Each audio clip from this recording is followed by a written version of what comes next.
Saudi अरब मेरठ, जहां पर जैद को सऊदी अरब में मौत की सजा मिली। आखिर ये मिली क्यों है? मेरठ के युवक जैद को सऊदी अरब में मौत की सजा सुनाई गई है। आपको बता दें कि जैद पर नशीले पदार्थों की बिक्री का आरोप लगा है।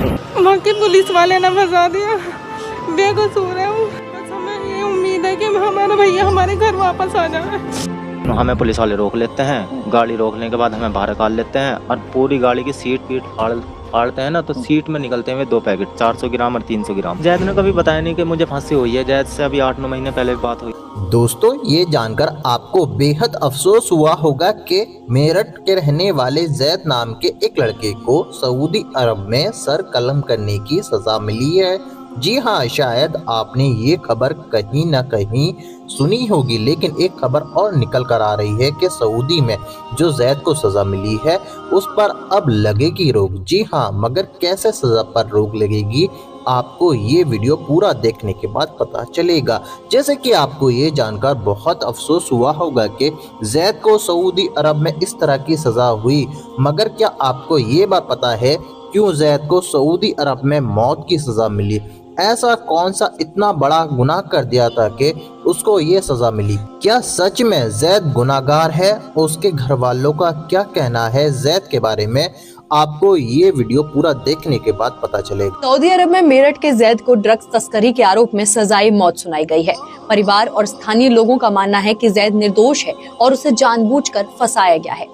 सवाल ये है कि क्या ये सजाए मौत सऊदी के कानूनी तंत्र और भारतीय प्रवासियों के साथ होने वाले भेदभाव का नतीजा है? क्योंकि इतिहास उठाकर देखा जाए तो आए दिन भारतीय लोगों के साथ विदेशों में भेदभाव और अत्याचार होता ही रहा है।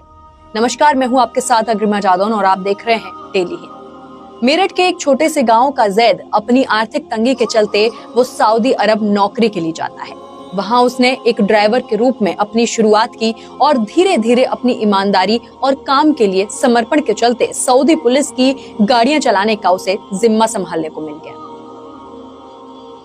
लेकिन उसकी ये सफलता शायद किसी को खटक गई और वो आज अपनी रिहाई की गुहार लगा रहा है।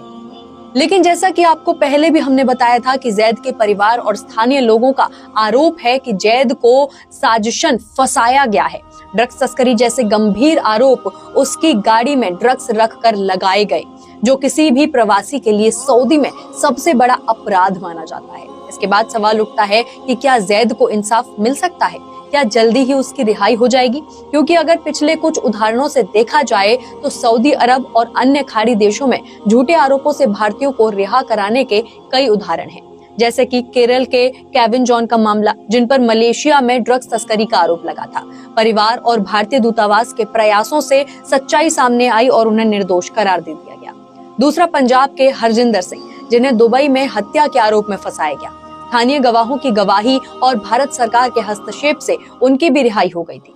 तीसरा है तमिलनाडु से सेल्वम राजू, जो चोरी के झूठे आरोप में जेल हुए थे। अब इन सब उदाहरण के बाद सवाल ये उठता है कि क्या जैद का मामला इसी भेदभाव का हिस्सा है? तो देखिए, जैसा कि जैद के परिवार का आरोप है कि उसके खिलाफ सबूत गढ़े गए, उनकी गाड़ी में ड्रग्स रखना एक सोची समझी साजिश थी ताकि एक मेहनती भारतीय को कुचला जा सके।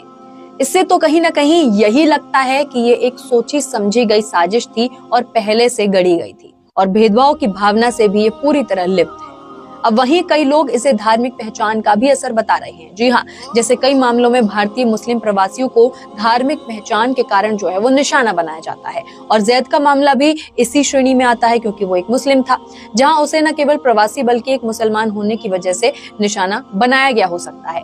मगर इसकी पूरी तरह से हम पुष्टि नहीं कर सकते हैं। मगर इस वक्त बात मुसलमान और हिंदू की नहीं है, बल्कि एक भारतीय की है, जिस पर दूसरे देश में भेदभाव और साजिश के चलते ऐसे आरोप लगाकर मौत की सजा सुनाई जा रही है। इसके अलावा और भी कई ऐसे कारण हैं जो ये उजागर करते हैं कि ये सब जैद पर झूठे आरोप और न्याय की कमी के कारण ही हो रहा है, क्योंकि सऊदी जैसे देशों में भारतीय प्रवासियों पर झूठे आरोप लगाना आम बात सी है। पहला, कम वेतन है और अमानवीय व्यवहार है, क्योंकि भारतीय श्रमिकों को अमानवीय परिस्थितियों में काम करना पड़ता है। उदाहरण के तौर पर 2020 में कतर में 2000 भारतीय मजदूरों को 6 महीने तक बिना वेतन के काम कराया गया। दूसरा, कानूनी प्रक्रिया का दुरुपयोग किया जाता है, यानी कि प्रवासी भारतीयों को भाषा और कानूनी प्रक्रिया की जानकारी न होने के कारण फंसाना आसान होता है। जैसे कि 2019 में सऊदी में एक भारतीय ड्राइवर को स्थानीय नागरिक की गलती के बावजूद जेल भेज दिया। दैनिक भास्कर की एक रिपोर्ट में बताया गया है कि जैद के छोटे भाई यानी कि शाद अहमद ने बताया कि जैद पहले एक ट्रांसपोर्ट कंपनी में बतौर ड्राइवर काम किया करता था। वहां उसने अल साले मोहम्मद नामक कंपनी में काम किया। वो कंपनी ठीक नहीं थी, इसीलिए वहां से काम बंद करके अल जाफर कंपनी में काम करना शुरू कर दिया। कुछ ही महीने बाद अल जाफर कंपनी की गाड़ी दुर्घटनाग्रस्त हो गई और इस पर कंपनी ने जैद के खिलाफ रिकवरी का एक केस फाइल कर दिया। जैद उस जुर्माने को भर नहीं सकता था, इसीलिए उसने कंपनी छोड़ दी। इसके बाद जैद की मुलाकात सऊदी के एक पुलिसकर्मी से हुई। उस पुलिसकर्मी ने जैद से कहा कि घबराने की कोई बात नहीं है, हमारी गाड़ी चलाइए, हम कानूनी मदद भी करवा देंगे। वहीं फिर आता है 15 जनवरी 2023 का दिन, जिस दिन लोकल पुलिस ने जैद को गिरफ्तार कर लिया और ड्रग्स की रिकवरी कराई गई। अब आते हैं दैनिक भास्कर की इस खबर पर, जहां पर बताया गया है कि सऊदी अरब के रियाद शहर में इसी गांव के मुशाहिद भी 8 साल से ड्राइवर की नौकरी करते हैं, जो कि फिलहाल 15 दिन की छुट्टी पर अपने गांव मेरठ आए हुए हैं। उनसे बात करने पर मुशाहिद ने बताया कि जैद के जेल जाने से करीब 10 से 15 दिन पहले मेरी उससे बात हुई थी। उस टाइम पर उन्होंने मुझसे ठीक ठाक बात की थी। इसके बाद वो जेद्दा में ड्रग्स सहित पकड़ा गया, लेकिन हमें किसी को इसकी खबर नहीं लगी। कुछ दिन बाद जब फोटो वायरल हुए तब पता चला कि जैद जेल के अंदर है। वहीं अगर मर्सी पिटीशन की बात करें तो मेरठ कोर्ट के सीनियर एडवोकेट यानी कि क्रिमिनल ब्रजभूषण गर्ग बताते हैं कि भारतीय कानून में मर्सी पिटीशन दोष सिद्ध हो चुके व्यक्ति की तरफ से ही पिटीशन पहले वो अपने जेल अधीक्षक को देता है, फिर उनके जरिए राष्ट्रीय अध्यक्ष यानी कि राष्ट्रपति के पास जाती है। मर्सी पिटीशन पर फैसला लेने के लिए कोई निश्चित समय नहीं है, लेकिन इतना तय है कि जब तक मर्सी पिटीशन पर राष्ट्रीय अध्यक्ष फैसला नहीं ले लेते तब तक फांसी नहीं दी जा सकती है। यानी कि यहाँ पर हमारे पास एक मौका है।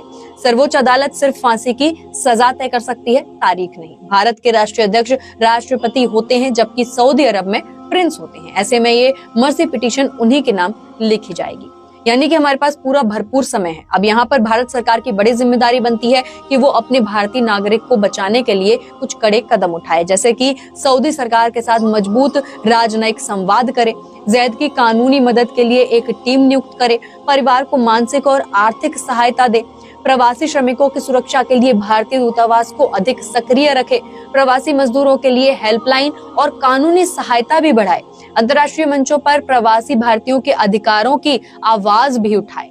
यहाँ जैद का मामला क्योंकि एक व्यक्ति का मामला नहीं रह गया है, ये हर उस भारतीय प्रवासी का सवाल है जो विदेशों में काम करने जाता है। ये उन लाखों भारतीयों की लड़ाई है जो अपने खून पसीने से देश का नाम रोशन करते हैं, लेकिन जरूरत पड़ने पर उन्हें अकेला छोड़ दिया जाता है। अगर जैद को न्याय मिलता है तो ये साबित करेगा कि भारत अपने नागरिकों की रक्षा के लिए हर संभव कदम उठाएगा, चाहे वो हिंदू हो, मुस्लिम हो, सिख हो या ईसाई हो। लेकिन अगर नहीं तो ये उन प्रवासियों के मन में एक गहरा सवाल छोड़ देगा कि क्या हम सच में सुरक्षित हैं। जैद को न्याय दिलाने की लड़ाई हर भारतीय की जिम्मेदारी है। आइए एकजुट होकर जैद और उसके जैसे अन्य भारतीयों के लिए इंसाफ की मांग करें, चाहे फिर वो किसी भी धर्म या जाति से क्यों ना हो। दोस्तों, जैद का मामला बेहद गंभीर और संवेदनशील है। सऊदी अरब जैसे देश में कानूनी लड़ाई लड़ना आसान नहीं है, खासकर जब मामला सजाए मौत का हो। लेकिन इतिहास गवाह है कि भारतीय नागरिकों के लिए न्याय की गुहार लगाने पर परिणाम बदल सकते हैं। हम उम्मीद करते हैं कि जैद के परिवार और भारत सरकार की कोशिशें रंग जरूर लाएंगी और जैद को एक बार फिर अपने घर लौटने का मौका मिल सकेगा। लेकिन इसमें कहीं ना कहीं अभी थोड़ा वक्त जरूर लगने वाला है। देखा जाए तो जैद की रिहाई के कुछ रास्ते जरूर हैं, जिनमें पहला हम मान सकते हैं कि भारत सरकार का हस्तक्षेप हो सकता है, यानी कि उच्च स्तरीय राजनयिक वार्ता हो, जैद के मामले को सऊदी अरब सरकार के सामने प्रमुखता से उठाया जाए। दूसरा, कानूनी लड़ाई लड़ी जाए, यानी कि अनुभवी और सऊदी कानून के जानकार वकीलों को जैद की पैरवी के लिए नियुक्त किया जाए, उनके खिलाफ लगाए गए सबूतों की निष्पक्ष जांच कराई जाए, अंतर्राष्ट्रीय दबाव बनाया जाए, यानी कि मानवाधिकार संगठनों और वैश्विक मीडिया के जरिए सऊदी पर दबाव बनाया जाए। अगला है जस्टिस फॉर जैद जैसे हैशटैग से अभियान चलाकर मामला अंतर्राष्ट्रीय मंच पर लाया जाए। वहीं अगर ब्रॉडली देखा जाए तो विदेशों में भारतीय प्रवासियों के साथ भेदभाव जो है वो अक्सर ही देखा जा रहा है। इसके कई सारे रीजंस हैं, जैसे कि भारतीय प्रवासी खाड़ी देशों में दूसरे दर्जे के नागरिक माने जाते हैं। साथ ही खाड़ी देशों में भारतीय प्रवासी अक्सर निम्न दर्जे के नागरिकों की तरह भी ट्रीट किए जाते हैं। कानूनी सुरक्षा का अभाव है यहाँ पर, यानी कि प्रवासियों के लिए कानूनी सहायता तक बेहद सीमित रखी गई है।